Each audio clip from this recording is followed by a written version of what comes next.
It's really wonderful to be back in the great state of New York, to be right here in Rockland County. As many, oh, I hear them coming.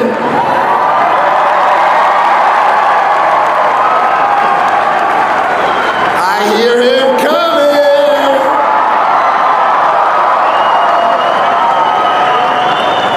So as many of you know, New York is my home, and it's a great honor to be here today with the great and extraordinary President of the United States, Donald J. Trump.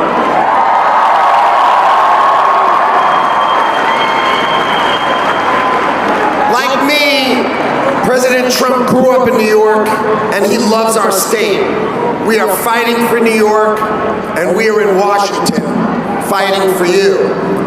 New York helped build the industrial strength of America, and under Donald Trump, that strength is coming back. For years, we tolerated weak politicians and these supposed experts who told us that the American people can't manufacture, and these jobs are gone, gone, gone. They said that factories needed to move overseas. They said that these companies needed to find the cheapest labor in the world. And when that stuff went overseas, it was never coming back.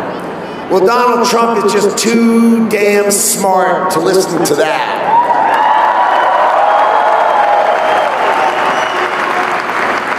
He understood the greatest economy with the greatest people and the greatest consumers in the world are right here in America.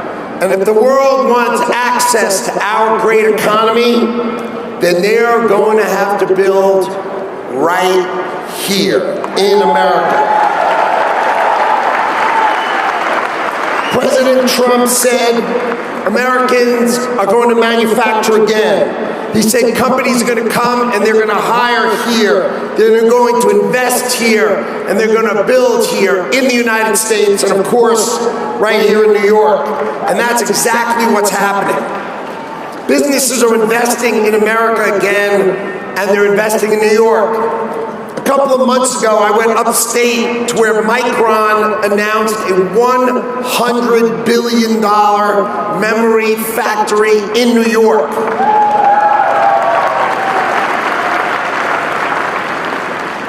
It's 10 football fields long, 4 of them, 10 football fields long each, 50,000 jobs, and that's only here because of Donald Trump as president.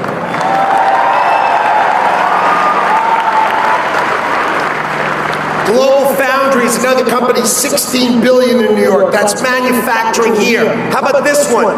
General Motors. General Motors is going to build an engine factory in the great state of New York. Imagine that, General Motors building in New York.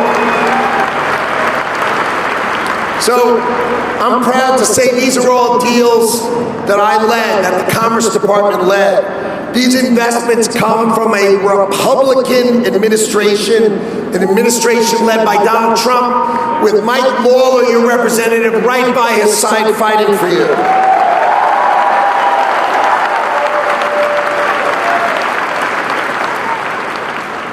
So companies now ask, where is the client? Where are the customers? And they are here in America. Our economy is the greatest economy in the world. It is $30 trillion economy. That's us spending money, that's us building, that's us growing. That's why the world wants to be here. And so that's why the world is building here. So when the president says this is the hottest country in the world, he's darn right.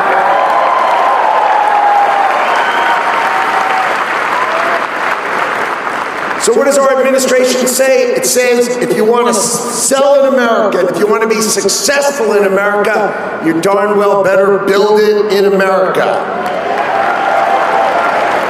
That's the message that Donald Trump tells every CEO. It's resounding in every boardroom, in every foreign government in the world. Oh, he's coming. You know he's coming.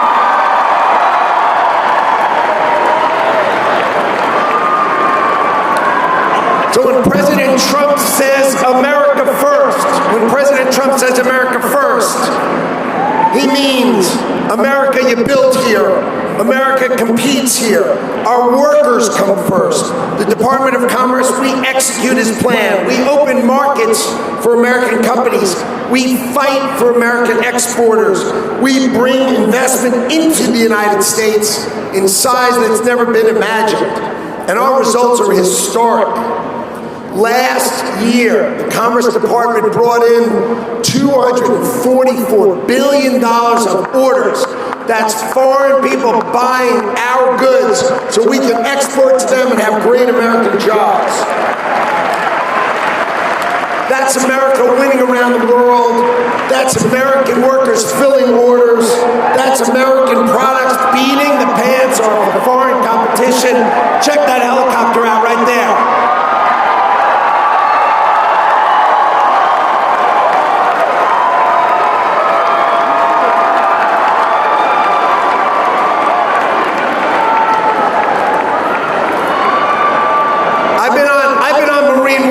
It's cool, okay? There's no other way to say it. It's just cool. And all this is happening because Donald Trump has shown the world that the United States is a manufacturing powerhouse again. But you don't have to take my word for it. We have record after record of exports, and our economy is growing and growing and growing. So, what happens when we fight for you every day? You have patriots like Congressman Mike Lawler fighting for you in Washington. Working together, President Trump and Congressman Mike Lawler brought you the largest tax cut in American history. Mike Lawler fought for New York and he delivered. He made sure your state and local taxes, what we call SALT, were deductible against your federal taxes. That cut your taxes between 25 and 40%. And that's Mike Lawler fighting for you, because you got to remember, these were all Republicans. No Democrats voted for your tax cuts. Zero. So that bill cut taxes on tips to zero. No more tax on tips. That bill cut taxes on overtime. Zero. No tax on overtime. And they cut your Social Security taxes for our great American seniors. That one big beautiful bill, and it's shocking for people, that is all Republicans. A-L-L. Not one single Democrat voted for those tax cuts. Zero. You can't have them without leadership like Mike Lawler. You can't have deductibility for your state and local taxes without leadership like Mike Lawler. And I want to just take a minute to recognize Bruce Blakeman, who's a great guy that I've known for years. And he's a great guy, and he'd make a great governor of this state. Look, serving in the cabinet of Donald Trump is the greatest honor of a lifetime. As his Commerce Secretary, my job is to bring in investment in America, and we brought in $18 trillion.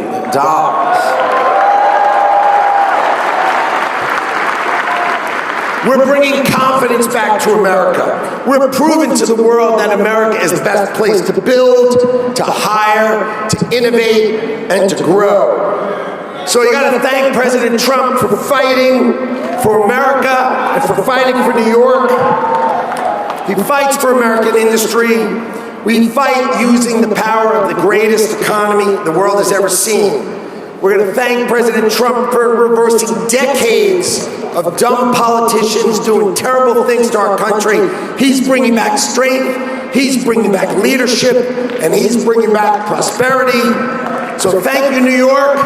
Let's go Knicks! Let's go Knicks! Let's go Knicks! Let's go Knicks! Let's go Knicks! Let's go Knicks!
dream the impossible dream, to fight the unbeatable foe, to bear with unbearable sorrow, to run where the brave dare not go, to right the unrightable wrongs, to be better far than you are, is to try when your arms are too weary to reach the unreachable star.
Thank you very much.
over the road. Man made the train carry the heavy load. Man made the electric lights take us out of the dark. And man made the boat for the water. And my Bible said Noah made the ark. This is a man's world. But it wouldn't be nothing. Got a woman or a girl.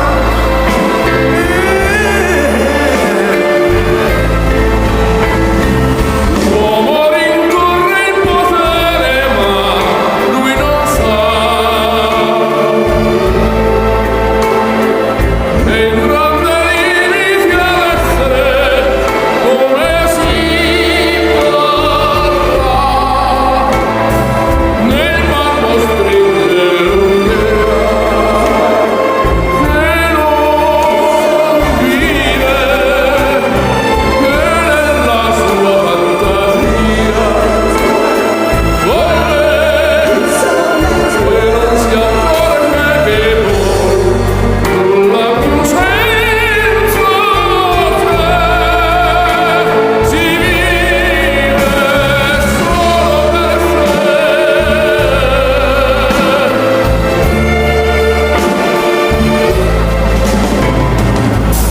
Man thinks about a little bit of baby girls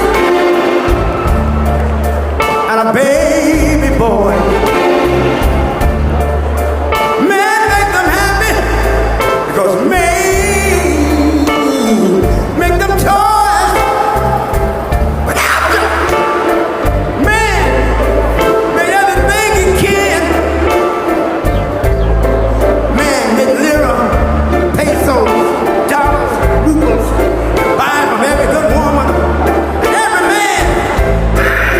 Ooh, this is a man's world. Senza te But it wouldn't be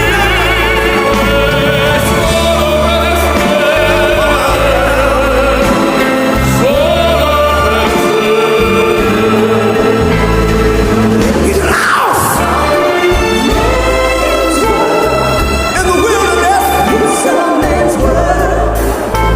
He's lost. che non si accorge che poi nulla più senza te si vive solo per sé, solo per sé, solo per sé. This is a man's world.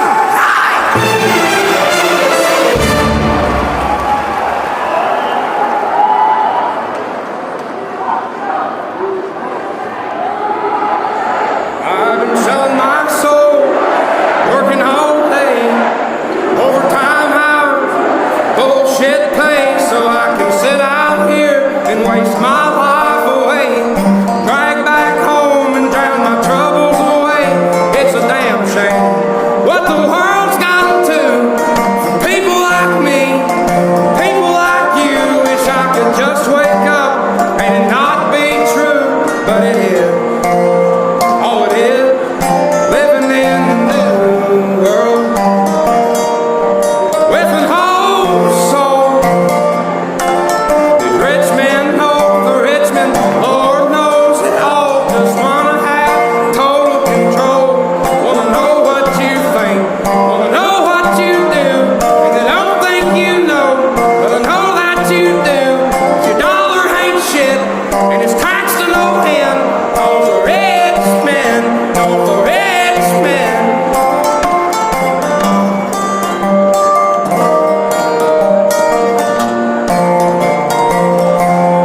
Wish politicians look out for minors, not just minors on an island somewhere. Lord, we got folks in the street, ain't got nothing to eat, and the obese milking welfare. God, if you're 5'3"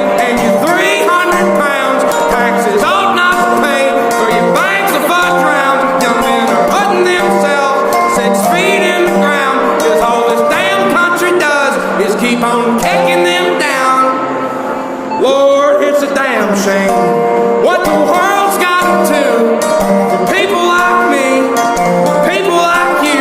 Wish I could just wake up and it not be true, but it is.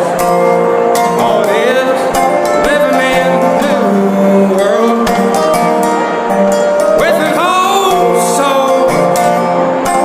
These rich men know the rich men, Lord knows they all just wanna have total control. Wanna know what you think,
Please welcome starting quarterback of the New York Giants, Jackson Dart.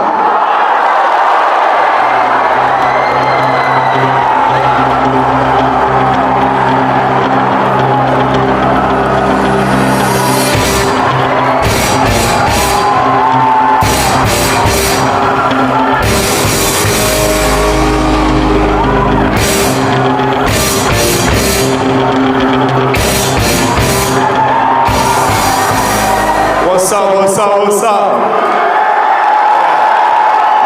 Big Blue Nation, it's a pleasure to be here. I gotta start this off with a Go Big Blue. I'd love it if y'all follow with me.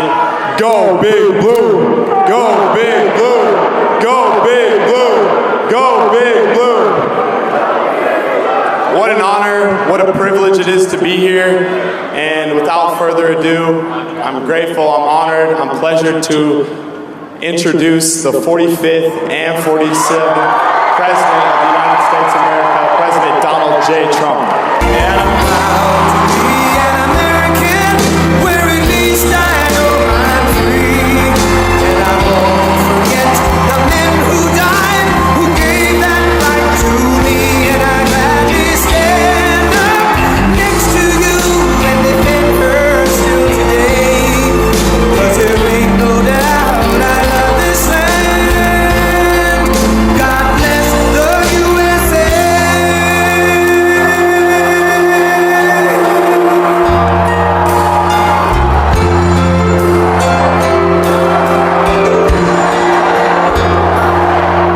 From the lakes of Minnesota to the hills of Tennessee, across the plains of Texas, from sea to shining sea, Detroit down to Houston, and New York to LA, where there's pride in every American heart, and it's time we stand and say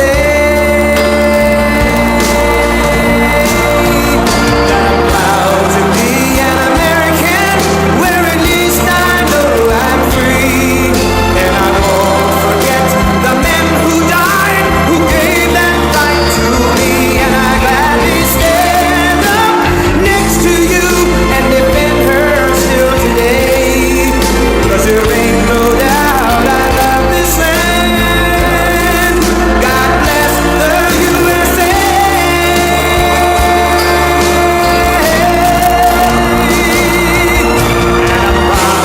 Be an American, where at least I know I'm free. And I won't forget the men who died, who gave that right to me. And I gladly stand up next to you and defend her still today. 'Cause there ain't no doubt I love this land. God bless the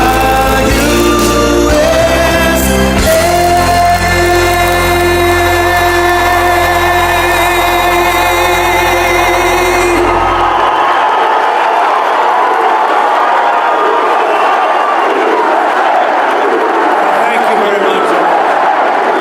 Thank you very much. They said the weather was going to hold us back. No weather's holding us back. It's been really nice. This is great. I want to thank Jackson Dart. This is going to be a future Hall of Famer in my book. Thank you. Thank you. You're right. A lot of talent. And a very special hello to a place that I really do love. It's called New York. We got to straighten this place out.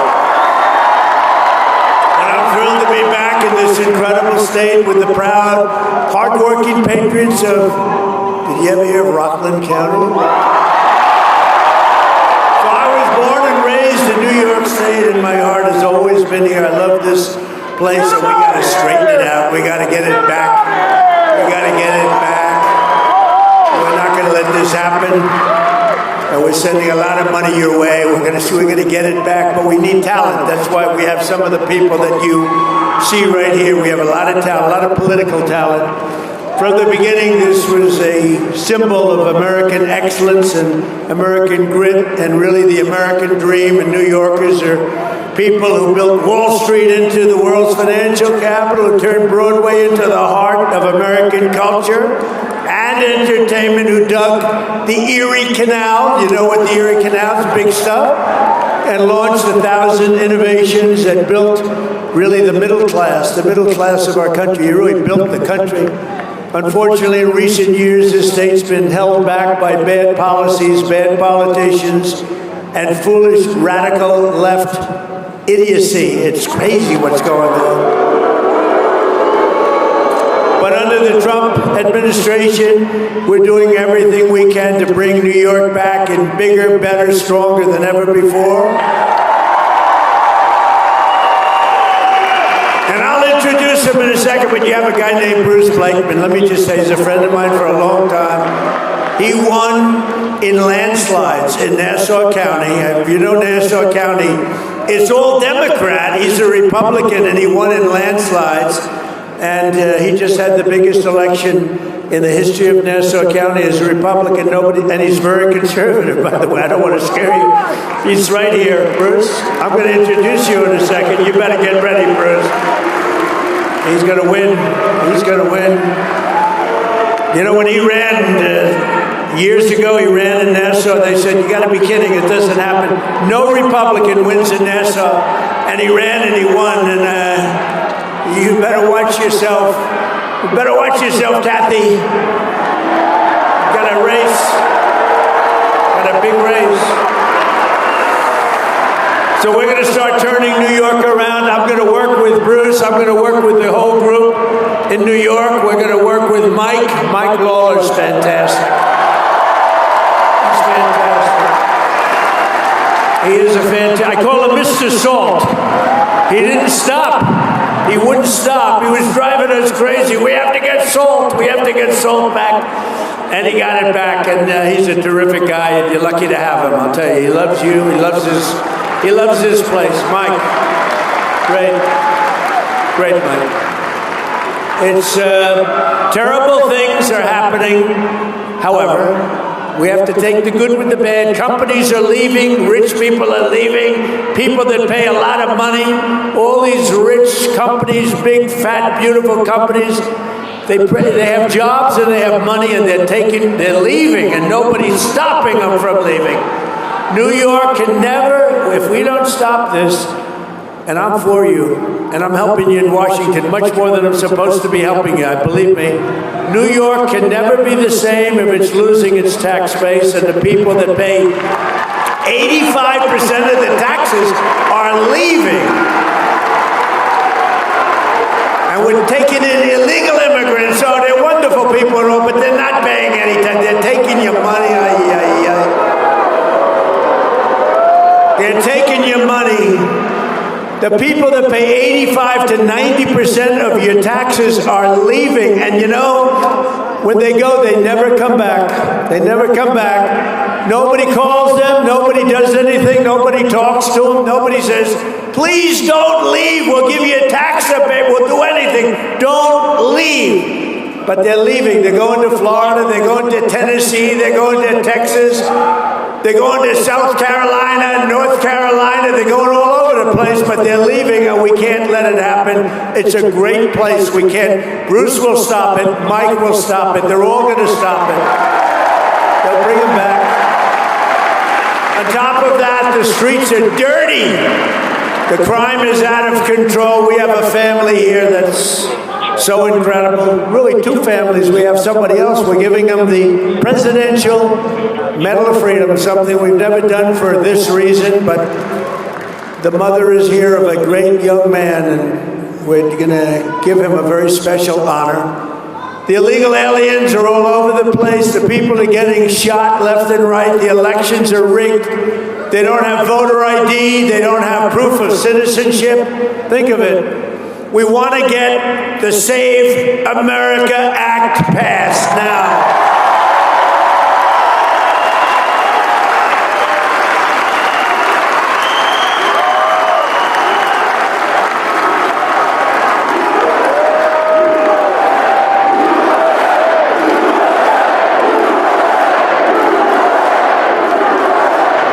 Think of the Save America Act. It's voter ID. Who's against voter ID? You ever see the Democrat National Convention? I go with the Democrat, they're Democrat. But you ever see it? They have cards on them for the Democrat National Convention, cards like bigger than your chest. Name, address, and everything you want to know about a person. They might even have a social security number. They have, that's to get into their convention. But for voting, you're allowed to go in, right? It's horrible. So it's voter ID, it's proof, a little thing called proof of citizenship, and it's mail-in voting is a disaster. If you have military, if you're going to be away, if you're not feeling well, if you're in any way disabled, absolutely we have it. We'll be very generous, but generally you got to go and vote. Otherwise, it's a rigged system. And that, in a nutshell, is the Save America Act. Not very complicated. Think of it. Voter ID. Think of it. Voter ID, proof of citizenship, and mail-in ballots are gone except if you need it. Now, I added 2 best ofs. No men playing in women's sports. That's nothing to do with it. No men. Like, I'm looking at Jackson. I'd like to know, is there any woman in the audience that thinks they can tackle that guy? Because I'd like to meet you. I'd like to shake your hand. I don't know. Jackson, you think you could play against women okay? Do you think you'd have any problem? I don't think so. But don't get involved, Jackson. Don't get involved, Jackson. Don't answer that question. No, I'm looking at the legs of this beautiful guy's got legs like tree trunks. This is not a good thing for women. This would not be good. No, it's no good. And we don't want open borders where prisoners pour in from other countries all over the world. They pour in. We don't want open borders. We don't want sanctuary cities where you have sanctuary for criminals. We don't want it. We don't want transgender mutilization of your children, if that's so. We don't want it. But you know, I looked at a story, I read a story yesterday where the pharmacies, they're going out of business. They have glass all over the place. You want toothpaste. You have to open up, you have to get a clerk to open up the thing, and they open and they hand them a toothpaste, and in the meantime, other people are waiting to steal it. They got the guy, they were saying a guy right here, Mr. Lutnick said, Mr. Lutnick, he's a rich guy, but he was in a store, and he noticed when he was in a drugstore, the people were with duffel bags. They're putting crap in a duffel bag and walking, and the clerk says, you're not supposed to be doing that. And the kid said, the hell with you, walks out. And if the clerk does anything at all, they arrest the clerk. How screwed up is our country? How the hell do you make your money if you got to open up glass, expensive glass, to give somebody a toothbrush or to give somebody some toothpaste? That does not sound like a good. That does not sound like a good business model. So you have empty stores. The whole thing, we got to change it. Now, the way you stop that, you know how you stop that? You come down hard on those people. Hard. In one day, you solve that problem all over the country. You just come down so hard that they never forget it, and they'll never do it again. They'll never do it again. It's horrible. What's happening is horrible. And it's all in the blue cities, you know, it's all blue. The 25 worst cities are blue. Blue means Democrat. That's a new name I came up with. You've never heard. I was thinking about this character we have in the House. His name is Hakeem Jeffries. And he's a low IQ person, very low IQ. And I watched what he was saying and what the horrible things he was saying, and I said, he's a dumb guy. I said, wait a minute, he's a Democrat. That's how I got the name. You take the E out, you don't use the B. A lot of people don't know dumb has a B in it, actually. You don't need it. You discard the B. But you take the E out, and you replace it with a U. They're dumb. They are Democrats. You know why? Because their policies are dumb. Their policies are very dumb. All of that policies. Did you see they did an autopsy on why they lost the election? And they said you lost the election because of Trump, primarily. But other than Trump, you lost the election because you had crappy candidates and you had bad policy, and they didn't know how to speak properly, and they weren't smart people, and various other reasons. They spent $10 million for the autopsy. It was called an autopsy. And they had typos, Jackson. They had typos in every other sentence. They had misspelled words. They had commas in the wrong location. They gave him $10 million for the autopsy. I could have given him the autopsy without any charge at all. I said, you had one candidate named Sleepy Joe Biden. What's a better name? Sleepy Joe Biden or Crooked Joe Biden? Ready? Who likes Sleepy Joe Biden? Who likes Crooked Joe Biden? Pretty simple. They're both pretty good. Who likes Crooked Hillary? Anyway. But you know, we have another problem because we have the great law enforcement. I met a lot of your law enforcement back there. They're incredible. But law enforcement, I love them. I got 99% of law enforcement vote. Can you believe it? And we're trying to figure out who were the 1%. We want to figure out who the hell were the 1%. Who would vote for Kamala? Who would vote for Sleepy Joe? But even the police are leaving. They're going to Florida, Tennessee, Texas. They're going all over the place where they put them, really, where they give them respect. The respect, they have our respect. They have everybody in this room's respect. But it's this radical turnaround, and we better do it fast because we're not going to have a New York left, and we got to have New York left. And you really can. Guys like Mike Lawler, guys like Bruce Blakeman, you put them in, they'll turn it around. Bruce will go down to Florida, and he'll talk to all those companies that are leaving. You'll get them to come back. He's going to get them back. It's not easy. It's a lot easier to stop them from leaving, don't you think, Bruce?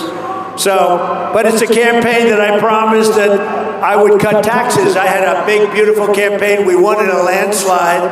We won every swing state. We won by millions of votes.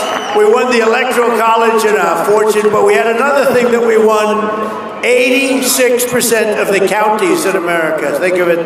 That's why the map is all red except for 2 blue stripes. And those were rigged, by the way. They were rigged. They were rigged. We had rigged elections. But I cut your taxes and cut the taxes on workers, families, small business who are the soul of this state. And I made special promises that I would save you thousands of dollars a year by restoring, and we did that, your state and local tax deductions. And what did we save? Your salt deduction. We brought it back. Mr. Salt. Mr. Salt. Where's your hat, Mike? He's got a hat calling himself Mr. Salt. There it is. Beautiful. I think I'll take one of them. But he didn't stop. This guy was a pain in the ass. It was terrible. He didn't stop. But he did. You're lucky to have him in this community, that I can tell you. And you had some good help from Republicans, right? Good help from Republicans. But with the help of your great congressman, it's what happened. We got your taxes cut not only from the standpoint of salt, but your taxes were cut, your take-home pay is soared, and all of the other things that we did. When you look at what we've done, and my motto was promises made, promises kept. And here in Rockland County, the typical owner, you know, your typical homeowner loses over $15,000 each year alone because of your state taxes. They're going to cut your state taxes in half, and more than half. They will do things that you won't believe. And you know, the bottom line is the state itself will make more money than it made before. I did it. I cut tremendous amounts of taxes in my first term. We had the greatest, most successful economy in history. And by the way, we're blowing it away in this term. So today, an amazing thing happened. They said it couldn't happen for 4 years. An amazing thing. The Dow Jones hit 50,700. S&P is way over 7,000. So these were two things that they said he won't be able to do when I first got elected. They said he won't be able to do that. There's no way he's going to be able to do that in his first term, which is my first term of numerous terms. By the way, you know we're a 3-term president. We just don't want the results. We won 3 times, but we only want the results of the first and the third.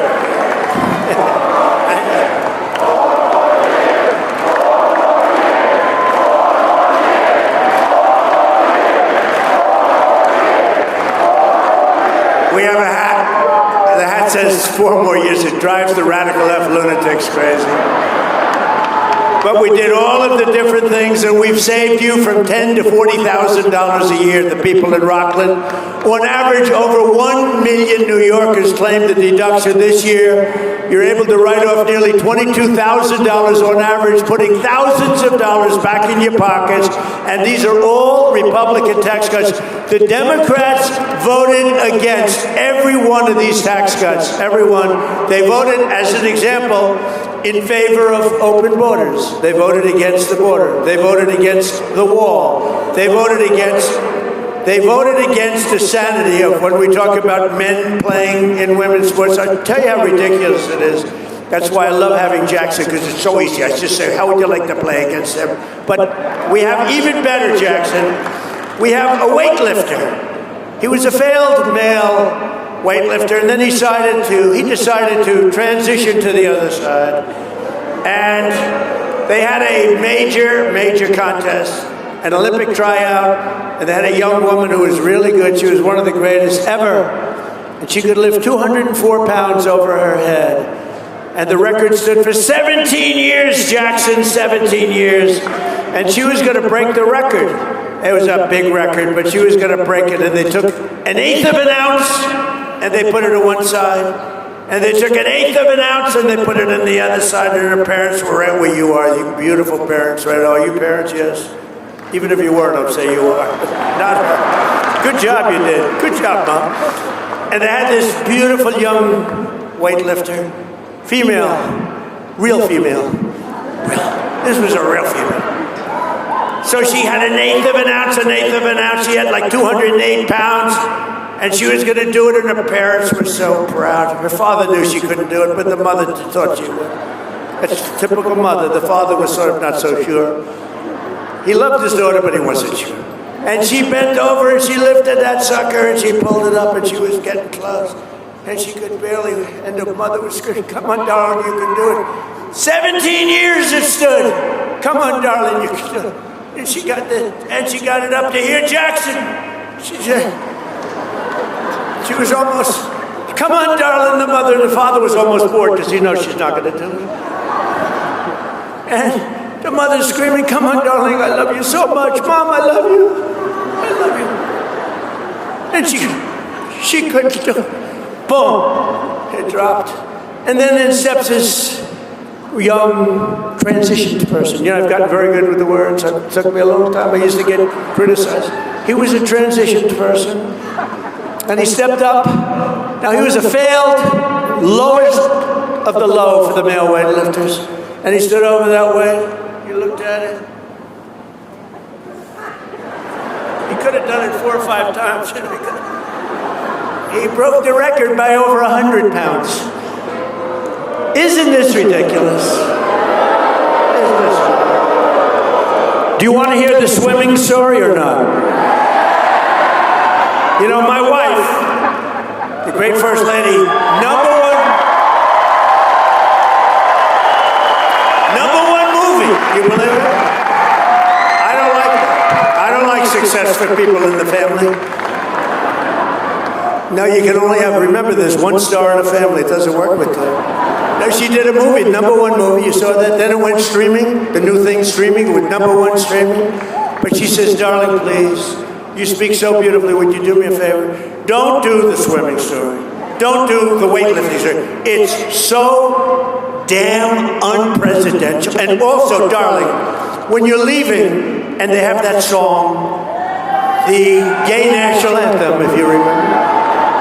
That's why I did so well with the gay vote, I think, because of that song. I did great with the gay vote, better than any Republican's ever done by far.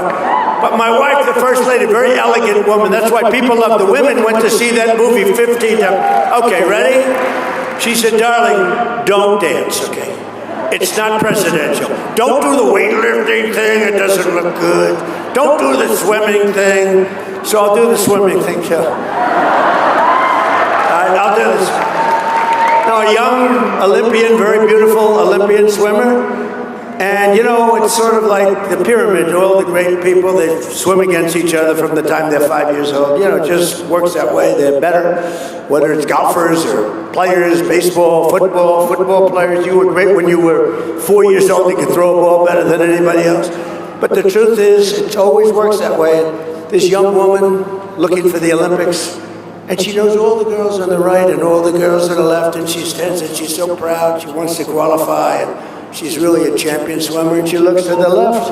You've heard the story, and she sees 6 girls, and she knows every one of them. She looks over there, you know, that's good. Hi, how you doing? She hates them because, you know, they're competitors, but she says hi. Then she looks to the right, she sees 6 people, and she knows 5 of them, but there's a person just on her right who's gigantic. It's a gigantic person. And she's looking up at her, excuse me. That could be the end of my political career. That could be, you cannot do that. You cannot say, looking up at him, because, so she's looking up at her. Oh my, she's so big. I've never seen anybody.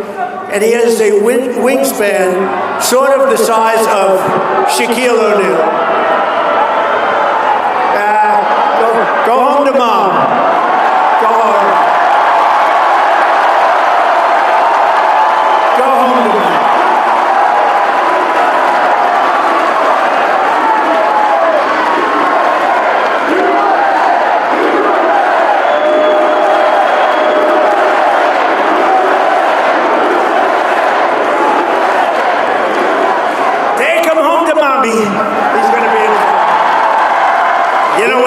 Say is his mom's watching on television right now and she's loving it. Anyway, so you have this person, and you know what happened. The story is very, very famous, actually, that she was very severely injured. You know what injured her? Windburn, because he went by her so fast that she got tremendous windburn in the pool, and then he finished up the race and he rested while the other girls came in. And it was a very sad event, a very sad occasion. But to think that we actually, 15 years ago, 20 years ago, could you imagine saying, we will not allow men to play in women's sports? Could you imagine saying that transition? Can you imagine saying, we will not allow the mutilization of your children? If you said that, they'd say, what's wrong with that person? Why are they talking that way? Today you have to say it, because they do allow, in certain places, still, we've cut a lot of it out, most of it, they allow the mutilization of your children, and we don't allow that stuff, and we're going to get it the hell out of here.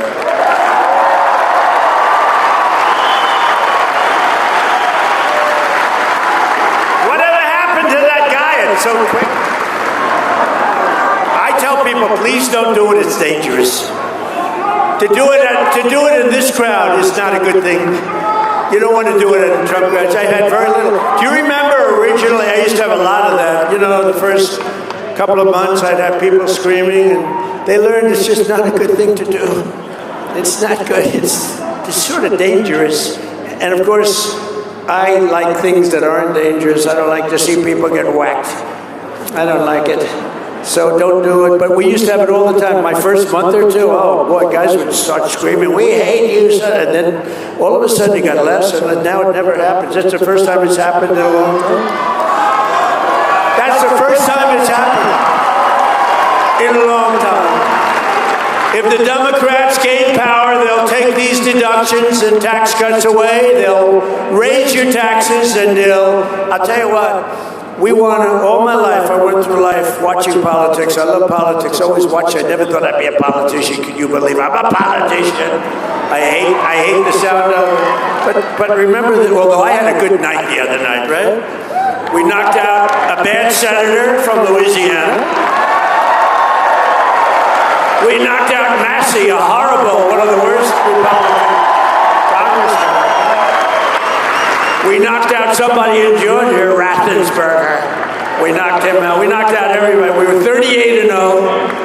30. Think of that, 38-0. Who's 38-0? We haven't lost one in years. You want to know the truth?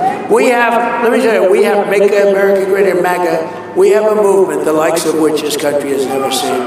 And you know,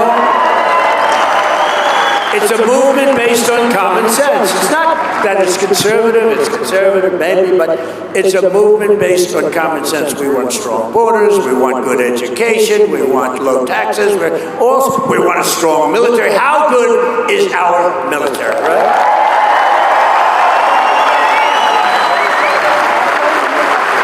Now we're doing very well, by the way. Well, first of all, Venezuela was up, right? Now Iran, their Navy's gone, their Air Force is gone, everything's gone, their leaders are gone. And if you read the fake news, you'd think they're doing just fine. They're not doing just fine. They want to settle so badly. We have the greatest military. I just got back from China, President Xi. Good man, good man. And I'll get killed for saying that. They'll say, oh, he called President Xi a good man. Well, we had an amazing time, but even he had to say, your military is unbelievable. This is the head of China. I built the greatest military in my first 4 years, and I didn't know I was going to be using it this much, but we use it. And there's nobody like our equipment. There's nobody like the stuff we produce, but most importantly, there's nobody like our military men and women. There's no. But all my life I've watched politicians, and until this last 8 or 9 years, they have Trump derangement syndrome. They're all screwed up. Their wires are all mixed up, the Democrats. And they always used to say that we will lower your everybody, Republican, Democrat, we will lower your taxes. We're going to lower your taxes. Now they don't do that. They say we will raise your taxes. The Democrats, they want to raise your taxes. Never forget, not a single Democrat in Congress voted to raise the SALT deduction. Mike Lawler and all of his friends sitting up here fought them, and they voted against it.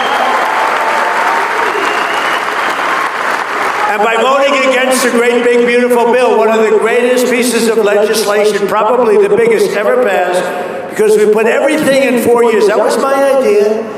I said, let's add everything, because these people are crazy. We might not get another chance at it. We added everything into that. That's 4 years worth of legislation. That's why we call it the great, big, beautiful bill. No tax on tips. No tax on overtime. No tax on Social Security for the seniors. The Democrats voted for open borders. They voted for open borders. And if they get in, you're going to have open borders again. You're going to have millions of people coming in. They voted for men in women's sports. They voted against the largest ever investment in school choice. Everybody wants school choice. And they voted against making interest payments on your auto loans tax deductible. That's what you have if it's made in America. So, we have another little disturbance back there. Hello.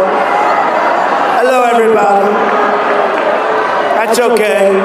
It's already cleared up. What are you doing back there to these people? Boy, does that get cleared up fast. The guy raises his hand, starts screaming something, and within about 2 seconds, it's over. What happened to him? Don't hurt him. Don't hurt him. Don't hurt him. I do that for legal reasons. This way I can. That's a great thing to say. Do not hurt him under any circumstances. And now I can say I'm innocent. They voted against the Trump accounts, which provide automatic contributions of $1,000 for every newborn child. So they end up being quite wealthy. And our record tax cuts are projected to raise incomes for New Yorkers by over $8,000, Mike, on average. We're going to boost household take-home pay for you, the people in the room, over $12,000 and protect more than 405,000 New York jobs. And we got to protect the jobs. We can't let that happen. I just say it again and again and again. You can't let these companies go. It's easy to say, oh, we don't like the companies. They're the ones that supply you with the money and the jobs and everything else. You got to cherish those companies. Whether you like them or not, you got to. Last month, the IRS issued the largest average tax refunds to New Yorkers in New York history. Think of it. You got back the biggest refund that you've ever had. And that's all over the country, by the way. But I was with the King of Saudi Arabia 2 years ago, and he's investing over $2 trillion here. We have $18 trillion coming in. But he said, and you might have heard it just a short time ago, he said, Mr. President, it's amazing. 2 years ago, you were a dead country, dead. We never thought anything was going to happen that could be good for your country. You were a dead country with a leader that was not a smart person. You were a dead country, and today you're the hottest country anywhere in the world. It's true, we're the hottest. Respected by everybody.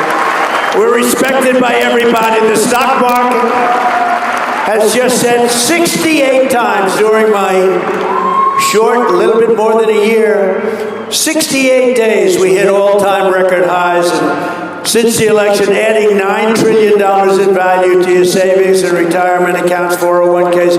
Your 401ks, does anybody have a 401k? Well, your people are going to vote for me then.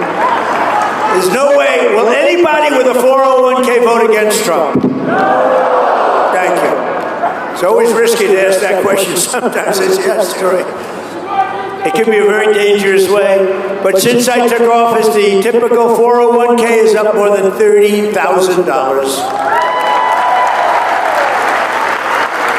And I've created 300,000 jobs in the last 2 months, passing all expectation. Remember this. Right now, more people are working in the United States than at any time ever before, by far, by a big number. And in 16 months, we've lifted nearly 5 million Americans off of food stamps.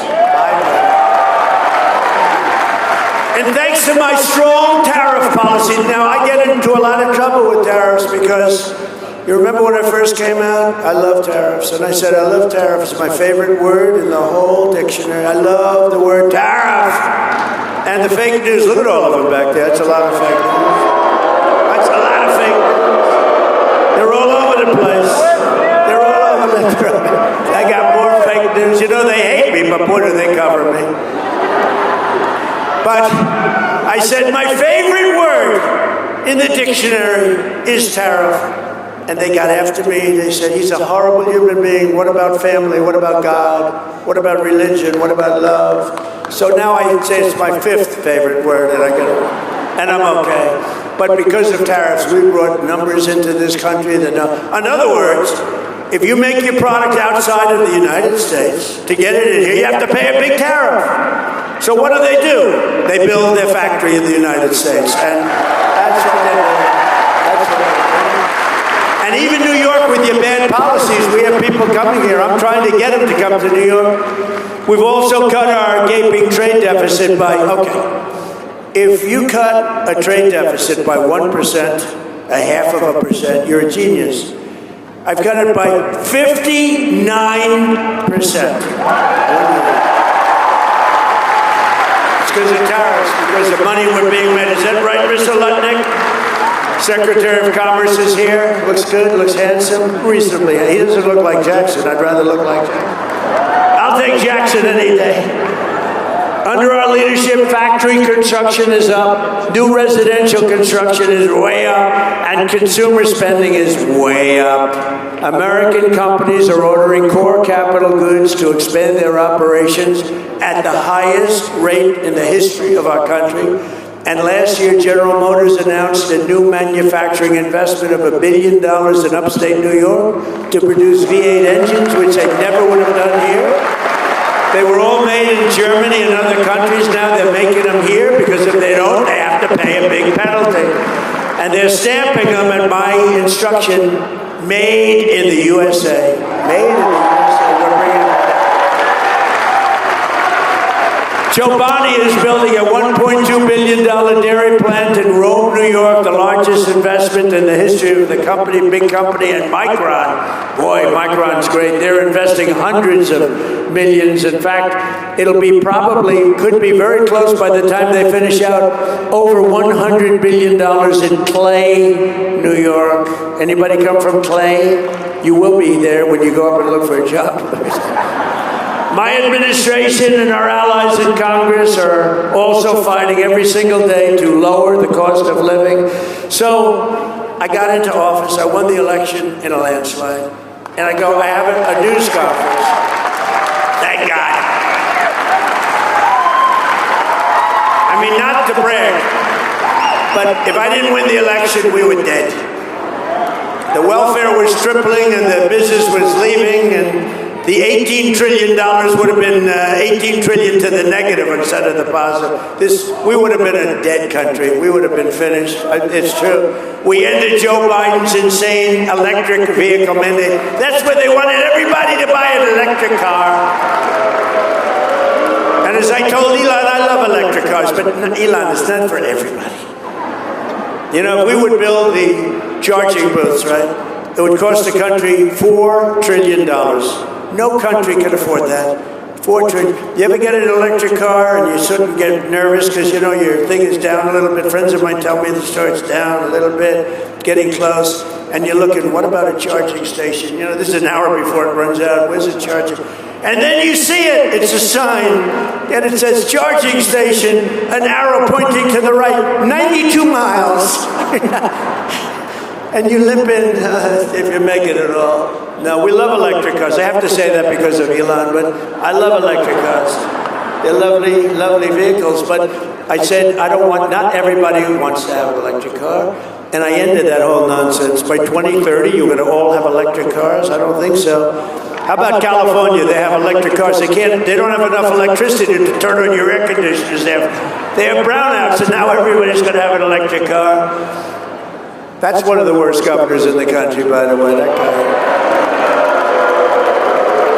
But he took himself, did you hear he announced he's taken himself out of the race? He called himself a dumb person. He got very low board scores. Everything he's done is tough, and he can't read a speech. He can't read a speech. So I don't read too many speeches either. I'd be better off if I did. But he can't read a speech, but he called himself a dumb person. And when you do that, I say it, but a friend of mine, very good at politics, say, don't worry, people forget about it. I don't know. I don't think he can forget. I thought it was the worst. He did this during an interview. I thought it was the worst interview by a professional politician in the history of our country. Because Gavin, I think, is when he says he's stupid. He said he's stupid. But remember? But he said he's smarter than the people in the room. And then he got sued for being a racist. Okay? And I guess he probably is a racist, but he said he was a stupid person. You'll never hear me call myself I'm the smartest guy you're ever going to meet. And don't you want to have a smart person as president? In fact, I took the cognitive test. I'm the only one. You know, they called me, originally they said, he's brilliant. He wants to take over the entire country. Then they said, no. He wants the world. He doesn't want the country. That's why he's in Iran. That's why he's in... Hey, by the way, how did we do in Venezuela? Not bad. That's why he's in... You know, we've taken out so much oil in Venezuela, we paid for the cost of the war about 25 times over. When did you hear that last? You know, it's a one-way street. But no, the doctor, I said, doctor, let me ask you a question. They called me genius, and that didn't work. Then they said he's totally brilliant. He's a vicious dictator who wants to take over. That didn't work. And then they called me this, and then they said, they hit me with a bad one. He's a dumb person. D-U-M, not the B. He's a dumb person. It's enough. Most people don't know it has a B. He's a dumb person. I said, doctor, I don't mind being called a brilliant, total tyrant dictator, but I don't want to be called dumb. What do I do, doctor? Is there some kind of a test I can take? He said, actually, sir, there is. It's a cognitive test. I said, how many presidents have taken it? None. You know this story. No people have taken it. I said, well, is it good or bad? Is it tough? It's a tough test. It starts off easy. It gets very, very tough. I said, well, you know what I'm going to do? I'm going to take that test, I think, doctor, because I do good on tests. I'm going to take that test, and let's see how we do. He said, here's the problem, sir. If you do badly on the test, it's going to be reported because it's Walter Reed Medical Hospital. It's a military hospital. It's sort of public.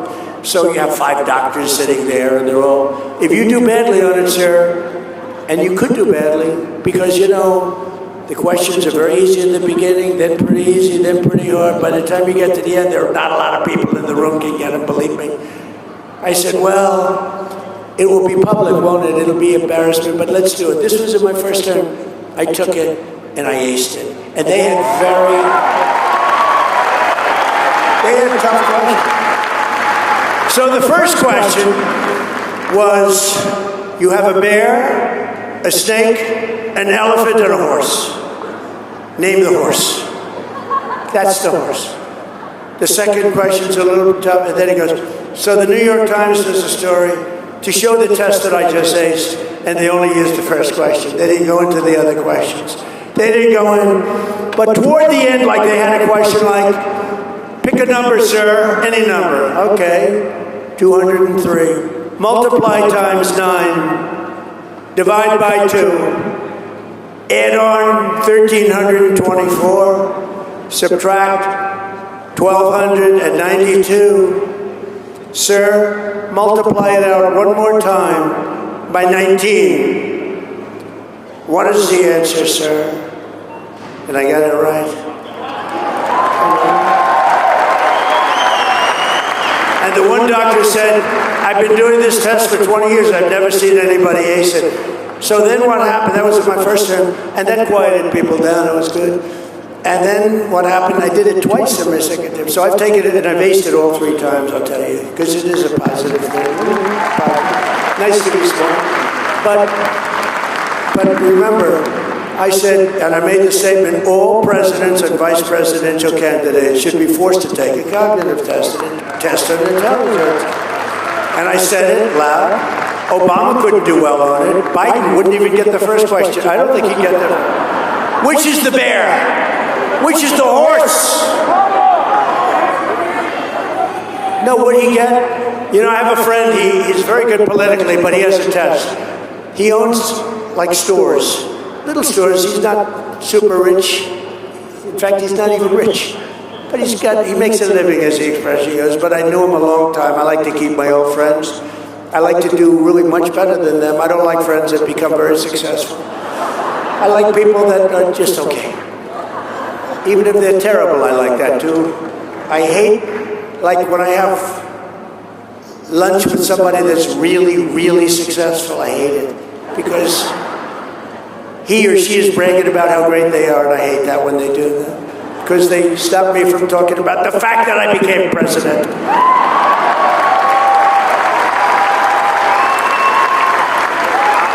But I have a friend, and he said, you know, I have a simple test for a politician. I own stores. I'm really good at it. It's not a complex business. And I say, how would a president do running my store while I'm away on vacation? He said, I take one store, not 3 or 4. And I say, my busiest one, on Queens Boulevard, Queens. He said, I take a store, and I say, how would he be? And I said, so what's the answer? He said, you would drive it into one of the largest retail empires in the world. Biden wouldn't be able to run the store for one evening. One evening would be a disaster. He said, I give people tests. I put people in my store. I say, how do you think they do? And he said, Biden wouldn't be able to run a store. We can never let that happen again to our country. We can never let it happen again. What he's done to our country is unacceptable. And a lot of bad things. We had inflation, but we've got that down. By the way, the oil prices are going to tumble as soon as I finish up with Iran. I I was in Iowa. We had it down to $1.85 a gallon in Iowa, but we had it down around the $2 point. And then I said, well, Ludwig, we're going to have to take a trip to, we got Scott Bessent, we got all of them. I said, we just hit 50,000 on the Dow, and I said, that's a record, highest ever. I said, sorry to do this to you, but we're going to have to journey down to the Middle East. They said, why? I said, because Iran is going to have a nuclear weapon if we don't stop them. And I said, we're going to have to do it, and we have stopped them. They're not going to ever have a nuclear weapon. They're never going to have a nuclear weapon. And we'll have that over with soon. It'll be over with soon, and you're going to see numbers like you've never seen, both on the upside and also in terms of costs. You're going to see costs go down. But, you know, the Democrats are the ones that caused all the costs. And they were the ones that caused, when I took over, they caused, the prices were through the roof. I told you before, the inflation was the highest ever. The costs were high. And think of it, they'd constantly come out, the cost. They would constantly come out with the word affordability. I said, they're the ones that caused the problem. I'm in the office 2 days. They are the greatest bullshit artists, right? I'm in the office 2 days, and the costs have gone through the roof. Under 4 years of Sleepy Joe or Crooked Joe or both fighting. Right? And I hear these Democrats from all over the place going, affordability. They're the ones that cost it. I didn't cost it. Remember the eggs? My first news conference, 2 or 3 days in, they said, what are you going to do? These people, these corrupt press, they're corrupt. They're corrupt. They know it. They're corrupt. They're totally corrupt. They were saying, what are you going to do about the cost of eggs? I said, what's the problem with eggs? They said, they've gone up 4 times. I said, I just got here. I just got here. They're the greatest bullshit artists, I'm telling you. They said, Trump has driven up the cost of eggs. I just got here, I'm sorry. And within 3 months, our great Secretary of Agriculture has driven them down to the lowest point they've been in a long time. We've got them all down. Now we'll get our energy down. The only thing that has your prices, look, energy is a big ball game. That's the big one. And we're going to get that down. It'll get down to where it was, maybe even get down lower. But we had it down to a number that was so good they hadn't seen it since my first term. But we terminated the Green New Scam, including the so-called efficiency rule on water heaters, stoves, washers, dryers, light bulbs, saving Americans on average $3,250. And yesterday we eliminated a truly awful Biden regulation on refrigerators and air conditioners that drove the costs of food even in grocery stores where they have freezers. It was called the refrigerant. And according to these lunatics, the refrigerant, which we've had for 40 years, is going to drive people into a state of frenzy. There's nothing wrong with the refrigerant other than sometimes it makes your food too cold. Its alternative costs about twice as much, and it doesn't cool your food at all. Everyone that has it practically has gone bankrupt because their food is rotted. So we ended the anti-refrigerant movement in this country. You will now be able to purchase an air conditioner that actually gives you cold air. It's nice. And as you may know, here in New York, I'm fighting relentlessly to end the scourge of congestion pricing, where Kathy Hope, I have to tell you this. She calls me up a lot, and she can check my phone records. It says Buffalo, New York. She calls me up a lot. I immediately know it's her, because I do have friends in Buffalo, but they haven't called me too much lately. It says Buffalo. And said, hi, Mr. President, it's Kathy. Hi, could you help me here? Could you help me there? We're having a little problem getting this, and we're trying to get that. Could you give me a little hand? I said, Kathy, you're always killing me. What the hell would I give you? Well, I just thought I'd try. Okay, thank you very much. And the next day she goes out, we must stop Donald Trump. It's crazy. Trump derangement syndrome. You know, she's a very, I don't want to say anything negative, she's a very nice woman, but she is never going to take you to the promised land, ever. There will never be a promised land with Kathy. So we're also taking historic actions to make it easier to afford a home, and I signed an executive order banning large Wall Street investment firms from buying up all of the single-family homes all over the country. And I also directed Fannie Mae and Freddie Mac, and we happen to have the head of Fannie Mae, and where is Mr. Pulte? Right here, Pulte. He's done a great job, that guy. These people know you. He's becoming very famous, but he's done a good job. But I've instructed him to buy $200 billion in mortgage bonds, bringing interest rates plummeting down much lower than they would have normally been. And we're going to get the rates down. Rates are coming down with the energy. You watch what's going to happen. I had a rotten head of the Fed, and now I have a great head of the Fed today. Kevin Warsh. Kevin was just sworn in today. He's great. He's going to be great. And now Congress is on the cusp of passing the most important piece of housing legislation in a generation. But to be honest with you, housing is all about interest rates. I know more about housing than anybody in history. No president's ever. I built a lot of housing, and they can pass all the bills they want. It's about interest rates. You get the interest rates down, everybody's going to be very, very happy. We're going to get it down very quickly. I support the bill that passed the House this week, Congressman Lawler's help now, and it's called the House and Senate. It's a House and Senate housing bill, and it's coming together, and hopefully they'll get it done. But I will say this, Mike, again, it's about interest rates. It's all about interest rates. We get the interest rates down, the housing, you're going to look like a genius. Perhaps most importantly, we've made tremendous strides to bring down the crushing cost of health care. Under my most favored nation agreement that nobody wants to write about, and it's a big because we went from the highest price in the entire world to the lowest price in the entire world. And I can't get the fake news to write about it.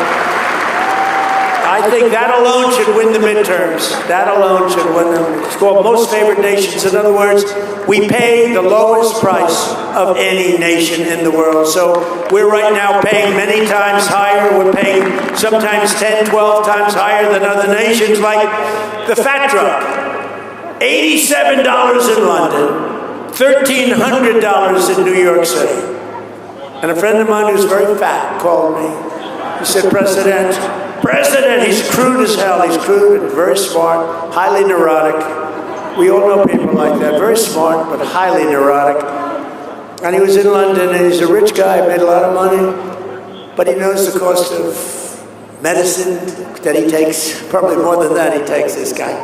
He's begging me not to tell his name because he's actually become quite famous. I tell the story often. So he calls me up, he goes, President, he used to call me Donnie. Now he calls me, Mr. President. He said, President, I'm in London. I just paid $87 for the fat drug. He said, it's a fat shot. I said, what is it, Ozempic? He said, I don't know what the hell it is. It's supposed to. I said, it's not working on you, Charles. Not working at all.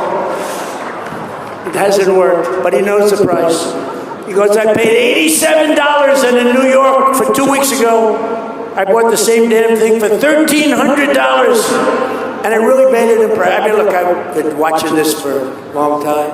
I was very proud to have reduced, in my first term, third year, drugs have always gone up for 28 years, and I got into a point where it went down 1/8 of a point, and I was so proud of myself. I called the news conference. I said, ladies and gentlemen, I'd like to let you know that drugs have gone down in our country for the first time in 28 years. They've gone down by 1/8 of a point. I was so proud. Now they're down by 80%, 90%.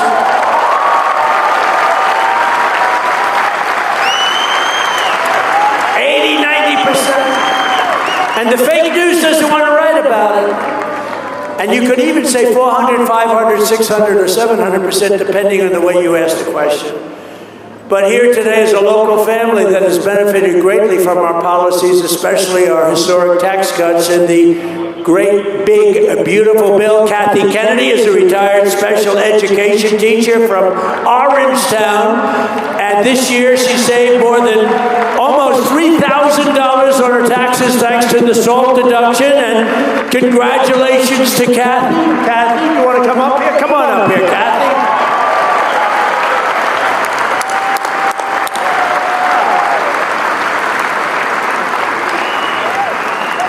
I just want to express my sincere gratitude to President Trump for supporting the tax rebates and working alongside our local lawmakers to make our county stronger, safer, and more affordable for families. These efforts create opportunities for our children to remain here, build their futures, invest in our communities, and continue to contribute to the place we proudly call home, Rockland County, New York.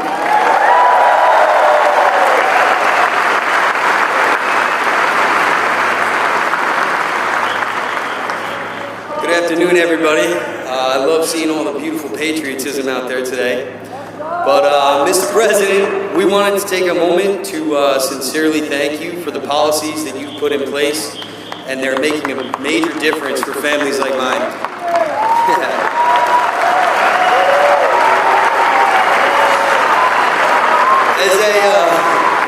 As a father, a small business owner, a home inspector, a real estate investor, changes to the SALT tax deductions and things like the Trump accounts for children have made a meaningful difference in our lives. Because of those policies, we're able to keep more money that we work so hard for and invest into our future instead of simply getting by. We were able to take that money that we saved and invest it directly back into our home inspection business and a land investing business. Two businesses that are giving us the opportunity to create something lasting for our children and the communities that we serve.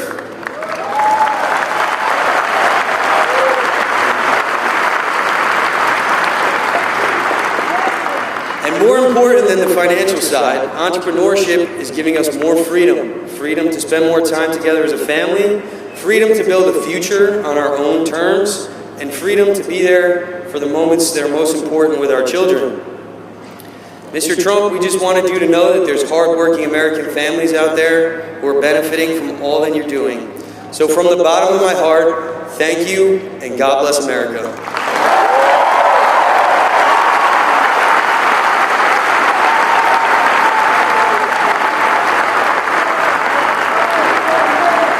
Great job. Thank you.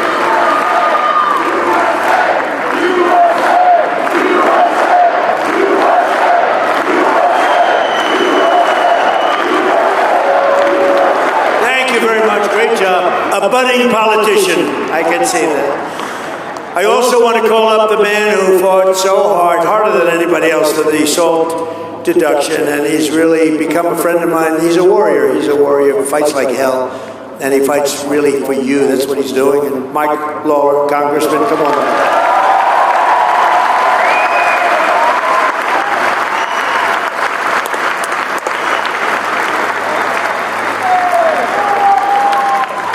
Thank you, Mr. President. It is great to have you here in Rockland County, New York.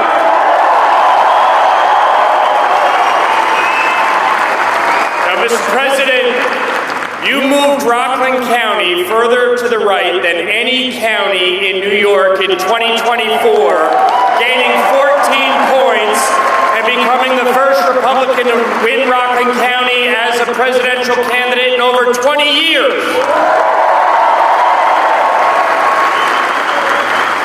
On behalf of the people of the 17th Congressional District, I want to thank you for working with me to deliver a big win by lifting the cap on SALT. Over 90% of my constituents were able to fully deduct their state and local taxes, and I thank you for fulfilling that commitment.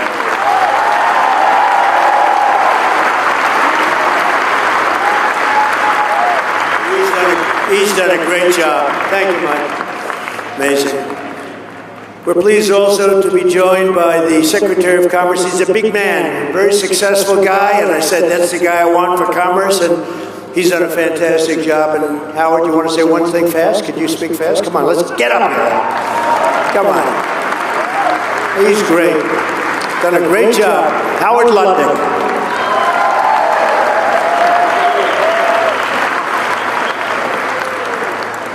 My favorite number, $18 trillion. President Trump is bringing in more jobs, more investment, and more factories and more production than anybody ever dreamed, and it is an honor to run be the Secretary of Commerce for the greatest president of all of our lifetimes, Donald Trump.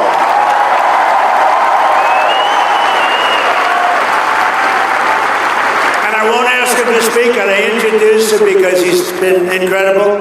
The Director of Federal Housing Finance Agency, Bill. Thank you very much, Bill. Along with some absolute warriors, State Assemblyman Mike LaPetrie. Mike, thank you. Thank you, Mike. Great job. Great job. State Senator Peter Oberacker. Peter, thank you, Peter. Great. Co-founder and CEO of Sticker Mule, Anthony Constantino, and County Executive. Wait a minute, Anthony first. Before I get to this County Executive, I got to give him. Where's Anthony? Hi, Anthony. Thank you. Good job. And the County Executive of Nassau County. Okay. I'm telling you, I said before, Nassau County, it's not possible to get a man of common sense, a man who's Republican and conservative, elected. He's won it in record fashion. It was the biggest upset in New York politics probably 6-7 years ago when he first ran, 7. And I remember I said, that's not possible. Bruce won? And then he won again. Then he won again in record. Now that he's there, it's record. And that county is doing unbelievable. He's running for governor. He's your Republican nominee. He's your conservative nominee. He's your conservative nominee. And he is an unbelievable man, and he will turn this place around so fast. And I promise one thing, when he calls, the President of the United States will answer, and we're going to help him. Come on up here, Bruce. Bruce Blakeman, everybody. Bruce Blakeman.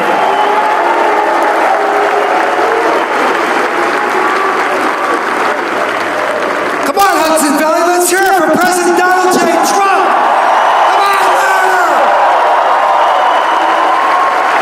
The greatest president in my lifetime. We will save New York as President Trump has saved America, because we will fight, fight, fight.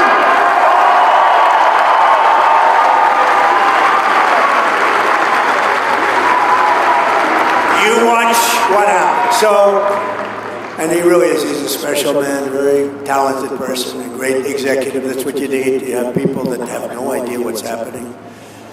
We're also joined by Allison Crowther, the mother of Wells Crowther, who you know about, the man in the red bandana, a 24-year-old volunteer firefighter, equities trader, a wonderful guy, had a perfect life. Right here in Rockland County, you all know who he is. He's a legend, and he's become a legend, who heroically gave his life on 9/11 to save 18 people from the World Trade Center.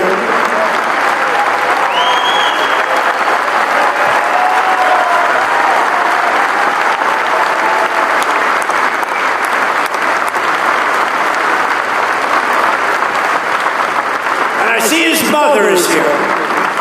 And I'm pleased to tell his mother and everybody else, come on up here just for a second, that today, at the request of Bruce and Mike and some of the great political people we have, and we are approaching the 25th anniversary of September 11th, 2001, a dark day that will live in infamy. We are posthumously awarding Wells the Presidential Medal of Freedom, which is the highest award. It's the highest award outside of the Congressional Medal of Honor. And those are the two biggies, and Wells has one of them.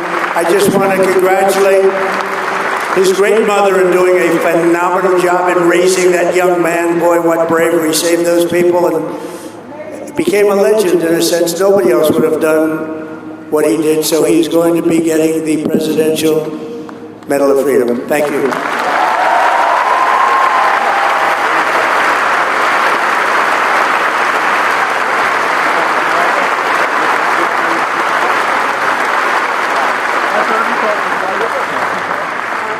Thank you all. Thank you, Mr. President, for this huge honor. I want to thank Rachel Ducci, who's in the audience here, who started this whole process, and of course Mike Lawler, who has been a huge support in moving it forward.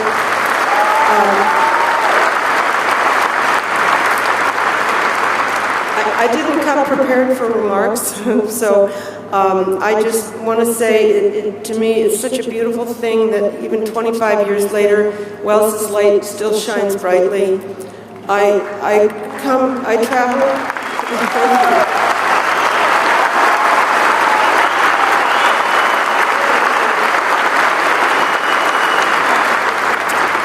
I traveled around the country, and I've even been to Amman, Jordan, talking about Wells's story and his legacy and his example of courage, fearlessness. He was even from a little boy, and his pure humanity that day, saving so many lives. And it's just an example that as I travel and speak to children, they're tremendously moved and inspired by this to be better people. And I see this over and over. It's a beautiful thing. So, thank you. Thank you.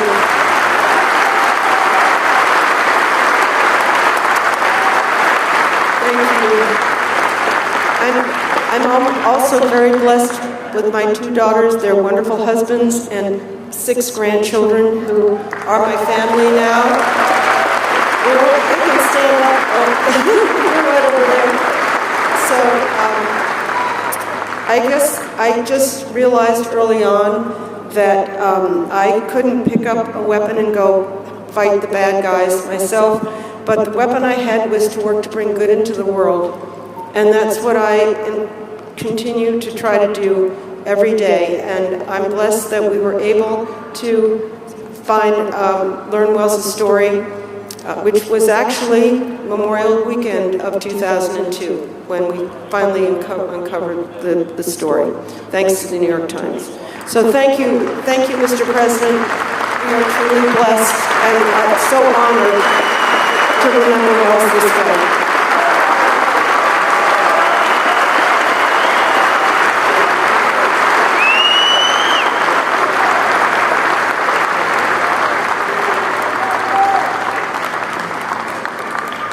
Thank you very much. That's a great story. Right here from Rockland.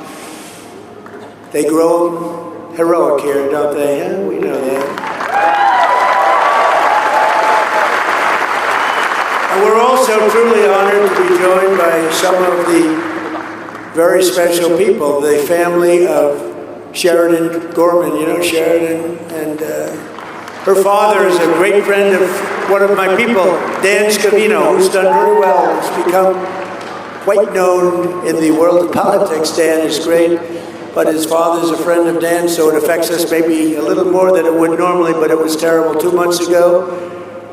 This beautiful, beautiful 18-year-old college student from Yorktown, New York, right across the Hudson River, was walking in a park in Chicago when she was gunned down by an illegal alien monster in cold blood. Nobody knows even why this happened. This savage animal who stole Sheridan's life entered illegally from Venezuela and was released into our country by crooked Joe Biden and that whole Biden administration of thieves and criminals. He was then arrested and released again by Democrat Governor J.B. Pritzker, a terrible governor, has no idea what's going on in the sanctuary city of Chicago. Sanctuary cities protect criminals. They're a sanctuary for criminals, not for people like you, like us. To Sheridan's mother, Jessica, her father, Thomas, and her sister, Madeline, her cousin, Lila, we grieve this terrible loss, and our prayers are with you, and I'd like you to meet this family. This family is amazing, and the reason I do that, it just hit the strings. It was this incredible, beautiful girl to be so savagely hurt, ultimately killed. And so could I ask your parents and sister, cousin to come up, please?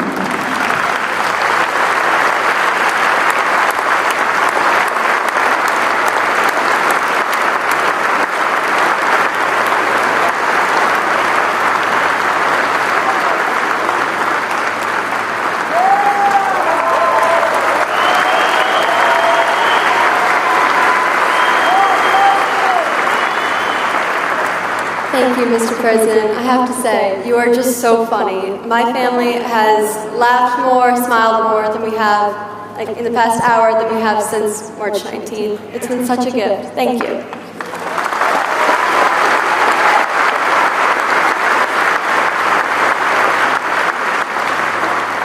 Hi, sorry, we prepared some words. But first, I just want to thank President Trump and Michael Lawler and all of the legislators that believe and protect and are champions for our American children.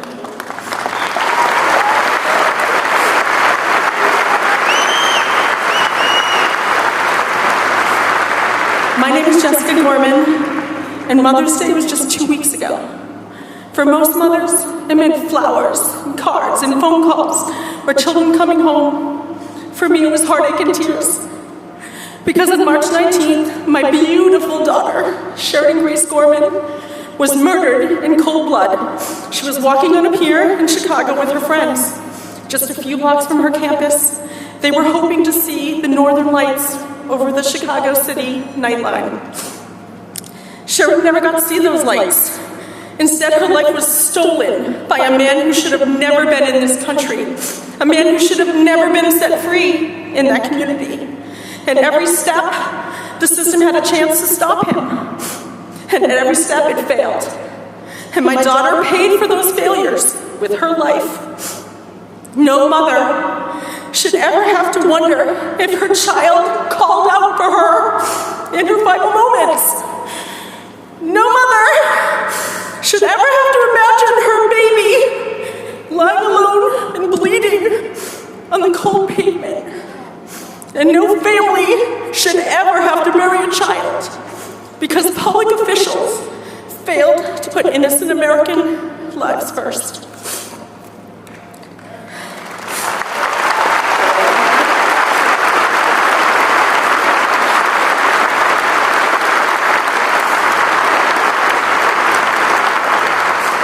To the mothers of New York, to the mothers of Chicago, Rockland County, and our own beloved Westchester County, and all across this nation who have reached out, who have cried with us and prayed for us and stood with us. I just want to thank you from the bottom of every piece of my broken heart. I see you, I hear you, and I need you to please hear me. Remember Sharon's face, remember her light, remember the life she should have lived, and then stand with us, not only in grief, but in action. Forget political party. Vote with your heart. Support leaders like President Trump, like Michael Lawler.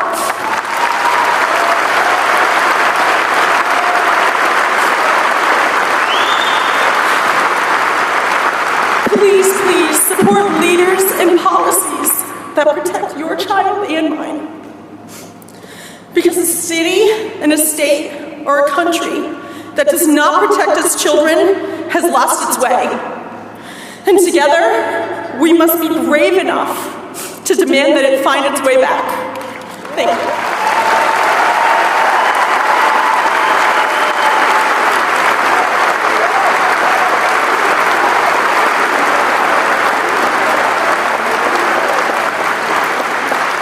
My name is Tom Gorman. I'm not a politician. I'm not a public speaker. I'm a father of whose daughter was murdered by an illegal immigrant. I am a husband who had to hold his wife on Mother's Day when she asked the question no mother should ever have to ask. Through tears, Jess looked at Maddie and me and asked, "Am I still the mother of two?" There's no answer big enough for that pain, no words, no comfort, no way to give back what was stolen from our family. All I could do was hold her and tell her the truth. Yes, Jess, you're still the mother of two, because Sheridan will always be our daughter.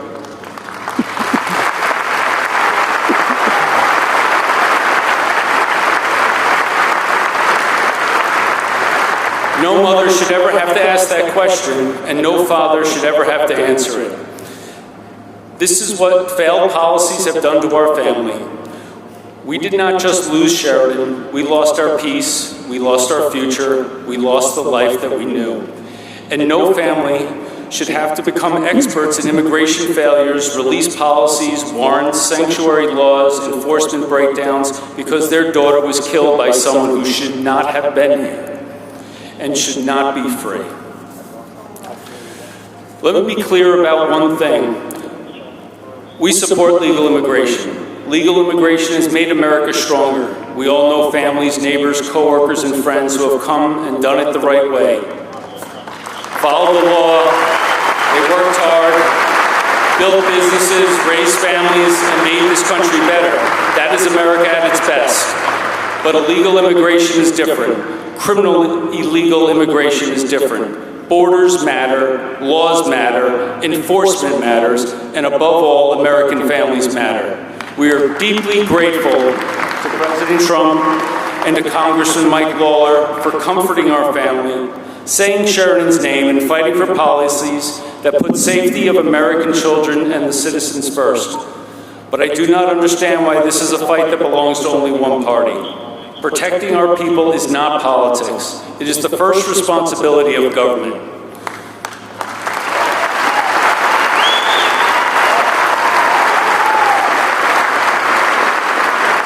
So do not just feel sorry for us. Instead, remember Sheridan's name and stand with us. Demand that leaders who enforce our laws, secure our borders, cooperate with law enforcement, and put innocent American families first. Sheridan should have come home, and because she did not, we will spend the rest of our lives fighting so that someone else's daughter can. Parents out there, give your kids a big hug. Tell them how much you love them. Thank you very much.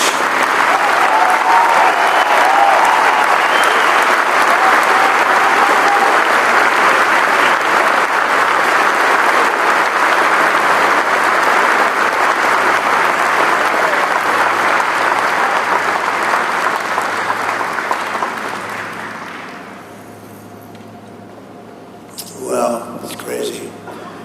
It's crazy, right? We had a border. We didn't have open borders. He came through open borders. Nobody checked him, totally unvetted. Terrible person, an animal. Should have never happened. Just yesterday, New York State passed a budget packed with provisions to obstruct federal immigration enforcement and keep this a deadly sanctuary state. Just passed yesterday. It's hard to believe. So, Bruce, hopefully you'll get that unpassed very quickly. It's terrible. As we speak, the radical left Democrats in the House and Senate are blocking passage of legislation to ban sanctuary jurisdictions. We want to have that banned. We don't want them. They bring in criminals of the worst type, murderers, drug dealers, prisoners escaped from foreign prisons, put in our country by foreign countries because they don't want them. But with your support and Congressman Lawler and Bruce, you're going to do fantastic. You're going to be the next governor, I'm telling you. You know who's going to take this? Who's playing? We'll stop fighting for Sheridan's. We're going to be fighting for Sheridan's memory. We're going to be fighting. You just can't forget it. I looked at her, I said, such a beautiful young kid. I saw it in the papers, front page of every paper. How do you explain that to parents? How do you explain it to anybody? And we'll abolish deadly sanctuary cities in New York and across the nation once and for all. We're getting rid of a lot of them.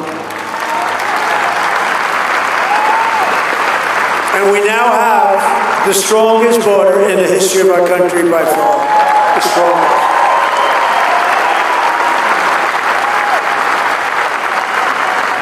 Starting on day one of my administration, we took the most dangerous, unsafe, violent, and open border in the world. Anywhere in the world, I don't think there's any place in the world where 25 million people cross. You could go to a third world country, they don't have borders like that, and created something that was incredible because we did it without Congress, without the help of Congress. You remember Joe Biden, I can't get legislation passed. I didn't have legislation. I came in and I told Border Patrol and ICE, I said, close the border. And within 30 days, we had 0 illegal aliens admitted into the United States in the last 12 months. 0.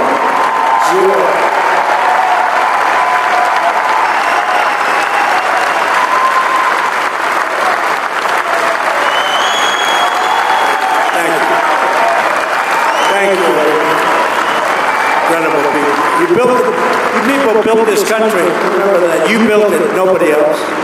We also passed the largest ever investment in ICE and Border Patrol because they're really heroes. You know, they get mangled up and spit on by politicians that don't have the guts to get up in the morning.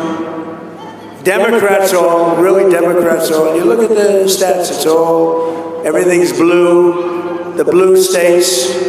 With their help, in 2025, we achieved the largest drop in the murder rate ever recorded from 1900, 125 years to year 9. And that's with a lot of people. We got a lot out. We have a lot to take out. That's with a lot of people that aren't supposed to be here. We cut the flow of fentanyl across our border by 59%, which is unheard of. And we cut the flow of fentanyl and drugs into our country by the ocean and the sea. In other words, coming in by water, by ocean and sea, by 97%. We made the largest ever investment in the U.S. military, and we're going to have $1.5 trillion invested. And boy, isn't it great that we have the greatest military in the world right now, isn't it? And with not only Venezuela, but with Operation Epic Fury, our warriors are ensuring that the world's #1 state sponsor of terror, Iran, #1 state sponsor of terror. They send their money all over the world to create problems, never going to happen, and they're never going to have a nuclear weapon, and they know that. They know that. And America is winning again. America is respected again, perhaps like never before. But we're just getting started. With the help of our Republican majorities in Congress, we will crush violent crime. We will impose harsh new penalties for dangerous repeat offenders. We will crack down on Marxist prosecutors and rogue judges that are no good for our country. They're disgraceful. And we will end no cash bail. This is where it began.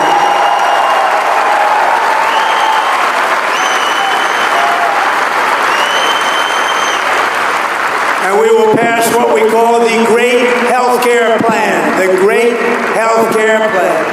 To stop all payments to big insurance companies. The government pays the big insurance companies, totally control, the Democrats totally control them, and they're totally controlled by the companies themselves. And we're going to give the money not to the big insurance companies, we're going to give the health care money directly to the people so they can buy their own health care. They can make sure that they get better. You'll get better. You get far better health care than you have right now because the Unaffordable Care Act, that's called Obamacare, the Unaffordable Care Act is terrible. It's always been terrible. You buy your own health care, the money will go directly to you, and you have a lot of money left over, you have much better health care. And we'll stop the radical left's rampant looting of your taxpayers' dollars, and we'll win the war on fraud. And you see that? It's led by our great Vice President, J.D. Vance. You see what's going on? It's looking good. You see what's going on out there? All those good-looking guys up there, they're out there, and they're out there. What they're doing is fantastic. They've caught so much fraud. They're in Minnesota. They're in California. They're going to be everywhere. and JD and the group are doing a fantastic job. We're finding billions and billions of dollars of fraud, medical fraud. Dr. Oz is doing phenomenally well. Dr. Oz, Bobby, we love Bobby. And we will always protect our Second Amendment. We will defend religious liberty. We will support our police. We will pass the Save America Act to protect our Second Amendment. And all voters must show voter ID. All voters must provide proof of citizenship.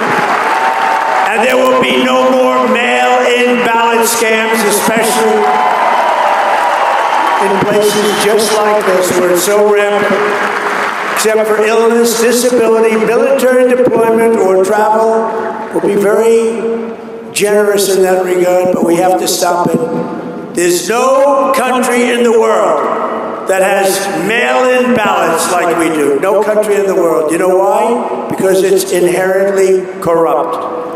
And we will also enshrine in permanent law no men in women's sports and no transgender surgery for our children. And together with the help of patriots throughout New York State, New York, and right here, I love this place, and all across our land and all across our country, we will make America powerful again. We're respected again like never before. We will make America wealthy again. We're right on our way to doing that. We will make America healthy again. You know what that's all about? Maha. We will make America strong.